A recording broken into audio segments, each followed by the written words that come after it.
ಬೆಳಗಾವಿಯಲ್ಲಿ ಚಳಿಗಾಲದ ಅಧಿವೇಶನ ಕಳೆದ ಸೋಮವಾರದಿಂದ ಪ್ರಾರಂಭ ಆಗಿದೆ.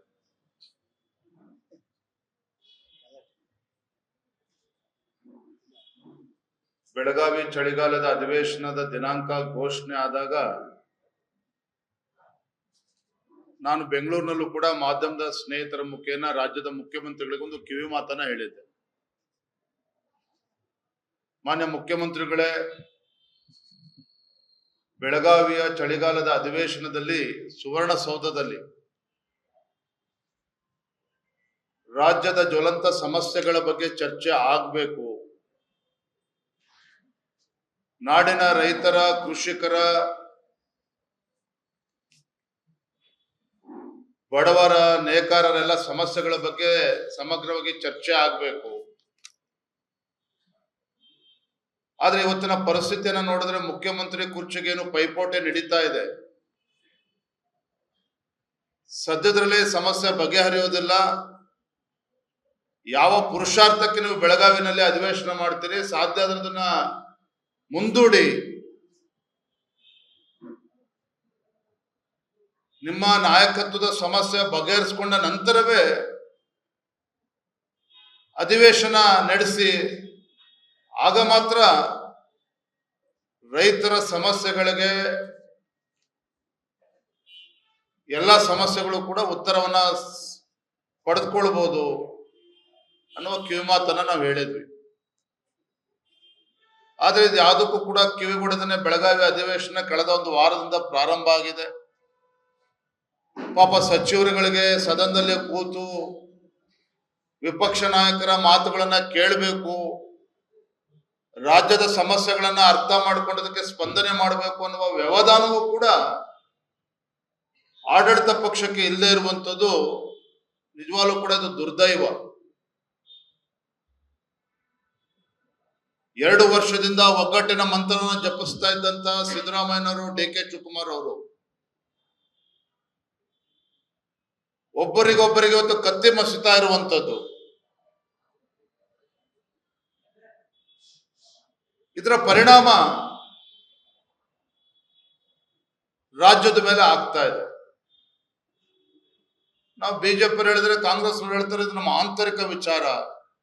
ನಾನು ಹೇಳಿದೆ ಇದು ಕಾಂಗ್ರೆಸ್ ಪಕ್ಷದ ಆಂತರಿಕ ವಿಚಾರ ಅಲ್ಲ. ಮುಖ್ಯಮಂತ್ರಿ ಅಂತ ಹೇಳಿದ್ರೆ ಕಾಂಗ್ರೆಸ್ ಪಕ್ಷದ ಮುಖ್ಯಮಂತ್ರಿ ಅಲ್ಲ, ರಾಜ್ಯದ ಮುಖ್ಯಮಂತ್ರಿಗಳು. ರಾಜ್ಯದ ಮುಖ್ಯಮಂತ್ರಿಗಳಾಗಿ ಜ್ವಲಂತ ಸಮಸ್ಯೆಗಳಿಗೆ ಸ್ಪಂದನೆ ಮಾಡಬೇಕಾಗಿರುವಂಥದ್ದು ಆದ್ಯ ಕರ್ತವ್ಯ. ಹಾಗಾಗಿ ಅದನ್ನು ಬಗೆಹರಿಸ್ಕೊಳ್ಳಿ ಅನ್ನೋ ಮಾತನ್ನ ನಾವು ಹೇಳಿದ್ವಿ. ನೋಡಿ, ಎಂತ ಪರಿಸ್ಥಿತಿ ಅಂತ ಹೇಳಿದ್ರೆ ಕಬ್ಬು ಬೆಳೆಗಾರರ ಸಮಸ್ಯೆಗೂ ಇತ್ಯರ್ಥ ಆಗಿಲ್ಲ. ಮೆಕ್ಕೆಜೋಳ ಇವತ್ತು ರಾಜ್ಯದಲ್ಲಿ 54 ಲಕ್ಷ ಮೆಟ್ರಿಕ್ ಟನ್ ಅಷ್ಟು ಮೆಕ್ಕೆಜೋಳ ಬೆಳೀತಾರೆ. ಮೆಕ್ಕೆಜೋಳ ಬೆಳೆಯುವಂತ ರೈತರ ಅಪೇಕ್ಷೆ ಇದ್ದಿದ್ದು ಖರೀದಿ ಕೇಂದ್ರ ಪ್ರಾರಂಭ ಮಾಡಿ ಅಂತೇಳಿ, ಬೇರೆ ಏನೇನು ಅಲ್ಲ. ಆ ಖರೀದಿ ಕೇಂದ್ರವು ಕೂಡ ಸೂಕ್ತ ಸಮಯದಲ್ಲಿ ಪ್ರಾರಂಭ ಮಾಡದೇನೆ ಕೇಂದ್ರ ಸರ್ಕಾರ MRP ಅನ್ನ 2400 ರೂಪಾಯಿ ಫಿಕ್ಸ್ ಮಾಡಿದ್ರು ಸಹ MSP ಅನ್ನ ರಾಜ್ಯ ಸರ್ಕಾರ ಡಿಲೇ ಮಾಡಿರುವ ಪರಿಣಾಮ ಆಗಿ ಮೆಕ್ಕೆಜೋಳ ಬೆಳೆಯುವಂತ ರೈತರು 2400 ರೂಪಾಯಿ ಪರ್ ಕ್ವಿಂಟಾಲ್ ಇದ್ರು ಕೂಡ 1700, 1600 ರೂಪಾಯಿ ದಲ್ಲಾಳಿಗಳಿಗೆ, ಮಧ್ಯವರ್ತಿಗಳಿಗೆ ಮಾರ್ಕೊಳ್ತಕ್ಕಂಥ ಪರಿಸ್ಥಿತಿ ನಿರ್ಮಾಣ ಆಗಿದೆ. ಕಾರಣ ಏನಂತ ಹೇಳಿದ್ರೆ ನಿಮ್ಗೆ ಗೊತ್ತಿದೆ, ಅದು ಕೋಲ್ಡ್ ಸ್ಟೋರೇಜ್ ಫೆಸಿಲಿಟಿ ಇರ್ಬೋದು, ವೇರ್ ಹೌಸ್ ಇರ್ಬೋದು. ಹಾಗಾಗಿ ಆತಂಕದಲ್ಲಿದ್ದಂತ ಮೆಕ್ಕೆಜೋಳ ಬೆಳೆಯುವ ರೈತರು ಕಡಿಮೆ ರೇಟಿಗೆ ಮಾರಿರುವಂತ ಉದಾಹರಣೆಗಳು ಕೂಡ ನಾವು ನೋಡ್ತಾ ಇದ್ದೇವೆ. ನಿನ್ನೆ ಸದನದಲ್ಲಿ BR ಪಾಟೀಲ್ ಅವರು ಕೂಡ ನಮ್ಮ ಧ್ವನಿಗೂಡಿಸಿದ್ದಾರೆ. ನಾವು ಕೂಡ ಹಿಂದಿನಿಂದ ಹೇಳ್ತಾ ಇದ್ವಿ, ರಾಜ್ಯದಲ್ಲಿ ಕೃಷಿ ಸಚಿವರು ಯಾರು ಅಂತೇಳಿ ರಾಜ್ಯದ ಜನತೆ ಗೊತ್ತಿಲ್ಲ. ಸಚಿವರುಗಳು ಉತ್ತರ ಕರ್ನಾಟಕ ಪ್ರವಾಸ ಮಾಡಲಿಲ್ಲ, ಕರ್ನಾಟಕ ಪ್ರವಾಸ ಮಾಡಲಿಲ್ಲ, ಅವರ ಜಿಲ್ಲೆಗೆ ಸೀಮಿತ ಆಗಿದ್ದಾರೆ. ಅತಿವೃಷ್ಟಿ ಸಂದರ್ಭದಲ್ಲಿ ನಾನು, ವಿಪಕ್ಷ ನಾಯಕರು R ಅಶೋಕ್ ಅವರು, ಚಲವಾದಿ ನಾರಾಯಣ ಸ್ವಾಮಿ ಅವರು ಆ ಪ್ರದೇಶಗಳಿಗೆಲ್ಲ ಭೇಟಿ ನೀಡಿದ್ರು ಸಹ ಸಚಿವರುಗಳು ಕೂಡ ಭೇಟಿ ಕೊಡ್ಲಿಲ್ಲ.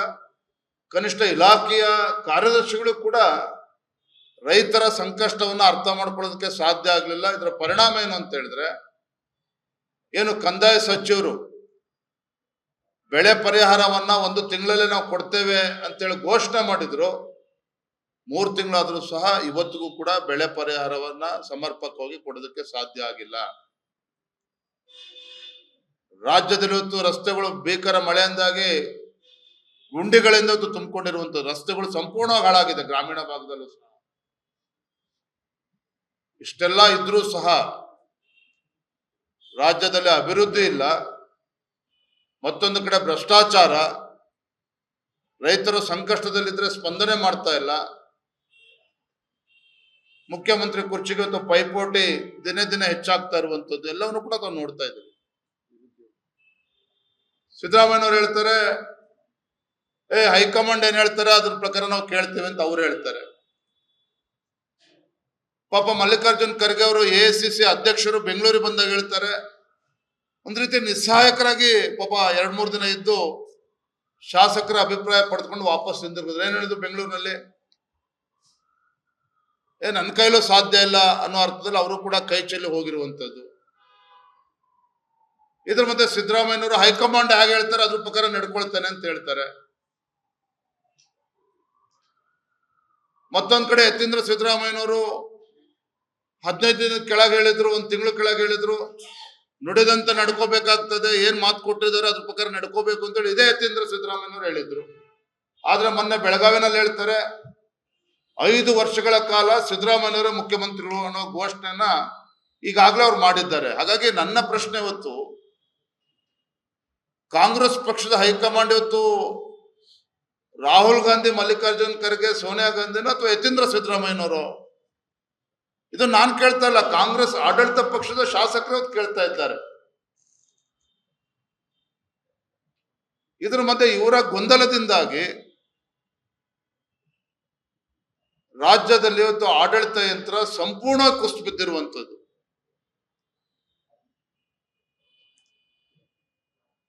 ಇಚ್ಛಾಶಕ್ತಿಯ ಕೊರತೆ ಇವತ್ತು ಸರ್ಕಾರದಲ್ಲಿ ನಾವು ಎದ್ದು ಕಾಣ್ತಾ ಇದೆ.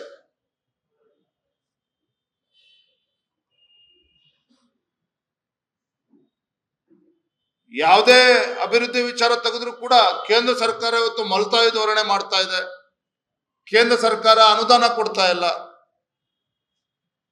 ಅರೆ, ತಮ್ಮ ಮುಖೇನ ನಾನು ರಾಜ್ಯದ ಮುಖ್ಯಮಂತ್ರಿ ಕೇಳೋದಕ್ಕೆ ಇಚ್ಛೆ ಪಡ್ತೇನೆ, ಸದನದಲ್ಲೂ ಕೂಡ ನಾನು ಹೇಳಿದ್ದೇನೆ, ಕಾಂಗ್ರೆಸ್ ಪಕ್ಷ ರಾಜ್ಯದಲ್ಲಿ ಅಧಿಕಾರಕ್ಕೆ ಬಂದ್ರೆ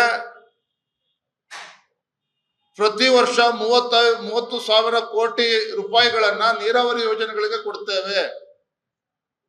5 ವರ್ಷದಲ್ಲಿ 1.5 ಲಕ್ಷ ಕೋಟಿ ರೂಪಾಯಿಗಳನ್ನ ನಾವು ನೀಡ್ತೇವೆ, ನೀರಾವರಿ ಯೋಜನೆಗಳನ್ನ ಸಂಪೂರ್ಣಗೊಳಿಸ್ತೇವೆ ಅನ್ನೋ ಭರವಸೆಯನ್ನ ಕಾಂಗ್ರೆಸ್ ಪಕ್ಷ ಕೊಟ್ಟಿತ್ತೋ ಇಲ್ವೋ? ಈಗೇನ್ ಹೇಳ್ತಾರೆ, ಮಾತೆತ್ತಿದ್ರೆ ಇವತ್ತು upper Bhadra project national project ಅಂತ ಹೇಳಿ ನರೇಂದ್ರ ಮೋದಿಜಿಯವರು ಘೋಷಣೆ ಮಾಡಿದ್ದಾರೆ, ಬಜೆಟ್ ಅಲ್ಲಿ ಹೇಳಿದ್ದಾರೆ 5,200 ರೂಪಾಯಿ ಕೋಟಿ ಇನ್ನೂ ಕೊಟ್ಟಿಲ್ಲ, ಕರ್ನಾಟಕ ರಾಜ್ಯಕ್ಕೆ ಅನ್ಯಾಯ ಮಾಡ್ತಾ ಇದ್ದೆ ಅಂತ ಹೇಳಿ ಪದೇ ಪದೇ ಹೇಳ್ತಾರೆ ಸಿದ್ದರಾಮಯ್ಯ, DK ಶಿವಕುಮಾರ್ ಅವರು. ಇವತ್ತು ನಾನು ಮತ್ತೆ ಹೇಳ್ತೇನೆ, ತಮ್ಮ ಮುಖೇನ ರಾಜ್ಯದ ಮುಖ್ಯಮಂತ್ರಿಗಳು ಸವಾಲಾಗ್ತಾ ಇದ್ದೇನೆ, ಮಾನ್ಯ ಮುಖ್ಯಮಂತ್ರಿಗಳೇ, ನುಡಿದಂತೆ ನಡೆದ ಸರ್ಕಾರ ಅಲ್ಲ. ವಿಧಾನಸಭಾ ಚುನಾವಣೆ ಸಂದರ್ಭದಲ್ಲಿ ಏನು ಭರವಸೆಗಳನ್ನ ಕೊಟ್ಟಿದ್ದೀರಿ ಎಲ್ಲವನ್ನೂ ಕೂಡ ಸಂಪೂರ್ಣ ಮರ್ತಿದ್ದೀರಿ. ಈಗಲೂ ಕೂಡ ಕಾಲ ಮಿಂಚಿಲ್ಲ. ನೀವೆಷ್ಟು ದಿನ ಮುಖ್ಯಮಂತ್ರಿಗಳಾಗಿ ಆ ಕುರ್ಚಿಲಿ ಇರ್ತೀರಿ ಅನ್ನೋದು ಮುಖ್ಯ ಅಲ್ಲ, ಆ ಕುರ್ಚಿಯಲ್ಲಿ ಕುತ್ಕೊಂಡು ಏನು ರಾಜ್ಯದ ಅಭಿವೃದ್ಧಿ ಮಾಡಿದ್ದೀರಾ. ನೀವೇ ಹೇಳಿದಂತೆ 1.5 ಲಕ್ಷ ಕೋಟಿಯನ್ನು ಕೊಡ್ತೇನೆ ಅಂತ ಹೇಳಿದ್ರಿ, ಕೊಡಿ. ಈಗ ವರ್ಷಕ್ಕೆ 30,000 ಕೋಟಿ ಅಂತ ಹೇಳಿದ್ರೆ 2.5 ವರ್ಷ ಆಗಿದೆ. 70-75 ಸಾವಿರ ಕೋಟಿ ನಾಳೆ ದಿನ ಬಿಡುಗಡೆ ಮಾಡಿ, ನಾವು ಕೇಂದ್ರದಿಂದ ಏನು ಬಿಡುಗಡೆ ಮಾಡಬೇಕು 5,200 ಕೋಟಿ ಘೋಷಣೆ ಕೊಡ್ತಾರೆ ಕೇಂದ್ರ ಸರ್ಕಾರ. ಇಲ್ಲಿ ಸಮಸ್ಯೆ ಇರುವಂತದ್ದು ಕೇಂದ್ರ ಸರ್ಕಾರ, ರಾಜ್ಯ ಸರ್ಕಾರ ಅಲ್ಲ, ಮುಖ್ಯಮಂತ್ರಿಗಳ ಇಚ್ಛಾಶಕ್ತಿಯ ಕೊರತೆ ಇವತ್ತು ಎಲ್ಲಾ ಕ್ಷೇತ್ರಗಳಲ್ಲೂ ಕೂಡ ನಾವು ನೋಡ್ತಾ ಇದ್ದೇವೆ. ಅಂಗನವಾಡಿ ಕಾರ್ಯಕರ್ತರಿಗೆ ಗೌರವಧನ ಹೆಚ್ಚು ಮಾಡ್ತೇವೆ ಅಂತ ಹೇಳಿದ್ರು, ಅದನ್ನು ಕೂಡ ಮಾಡಿಲ್ಲ. ನೇಕಾರರಿಗೆ ಇವತ್ತು ವಿದ್ಯುತ್ ವಿಚಾರದಲ್ಲಿ ನಾವು ಸಹಕಾರ ನೀಡ್ತೇವೆ ಅಂತ ಭರವಸೆ ಕೊಟ್ಟಿದ್ರು. ನನ್ನ ಸಚಿವರು ಇನ್ನು ಕೊಡೋದ್ರಲ್ಲೇ ಇದ್ದಾರೆ, ಭರವಸೆ ಇನ್ನೂ ಈಡೇರಿಲ್ಲ.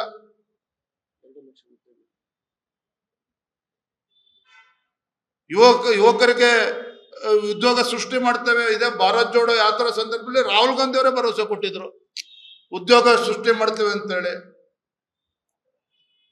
ಇರೋಬ್ಬರ ಕೈಗಾರಿಕೆಗಳು ಇವತ್ತು ಕರ್ನಾಟಕವನ್ನು ಬಿಟ್ಟು ಹೋಗ್ತಾ ಇದೆ, ಬೆಂಗಳೂರನ್ನು ಬಿಟ್ಟು ಹೋಗ್ತಾ ಇದೆ. ಒಟ್ಟಾರೆಯಾಗಿ ಇವರ ವೈಫಲ್ಯಗಳನ್ನ ಮುಚ್ಚಿ ಹಾಕೊಳ್ತಕ್ಕಂಥ ಸಲುವಾಗಿ ಕೇಂದ್ರ ಸರ್ಕಾರವನ್ನ ಪದೇ ಪದೇ ದೂರುವಂಥದ್ದು, ಕೇಂದ್ರ ಸರ್ಕಾರದ ಯೋಜನೆಗಳಿಗೆ ಸರಿಯಾದ ರೀತಿ ಸಹಕಾರವನ್ನು ರಾಜ್ಯ ಸರ್ಕಾರ ನೀಡದೇ ಇರುವಂಥದ್ದು. ಅದಕ್ಕೆ ಕ್ಲಾಸಿಕ್ ಎಕ್ಸಾಂಪಲ್ ಅಂದ್ರೆ ಜನೌಷಧಿ ಕೇಂದ್ರ. ಅರೆ, ನಮ್ಮ ಪ್ರಧಾನಮಂತ್ರಿ ನರೇಂದ್ರ ಮೋದಿಜಿಯವರು ದೇಶದಲ್ಲಿರ್ತಕ್ಕಂಥ ಕಡುಬಡವರೇನಿದ್ದಾರೆ, ಸರ್ಕಾರಿ ಆಸ್ಪತ್ರೆಗಳಲ್ಲಿ ಕೈಗೆಟಕುವ ದರದಲ್ಲಿ ಔಷಧಿಗಳು ಸಿಗಬೇಕು ಅನ್ನೋ ಒಂದು ಸದುದ್ದೇಶ ಇಟ್ಕೊಂಡು ಅವರ ಆರೋಗ್ಯ ಸುಧಾರಣೆ ಆಗ್ಬೇಕು ಅಂತೇಳಿ ಆ ಕಾರ್ಯಕ್ರಮನ ಯೋಜನೆಯನ್ನ ಕೊಟ್ರೆ ಅದಕ್ಕೂ ಕೂಡ ಕಲ್ಲಾಕುವಂತ ಕೆಲಸ ಕಾಂಗ್ರೆಸ್ ಸರ್ಕಾರ ಮಾಡ್ತು.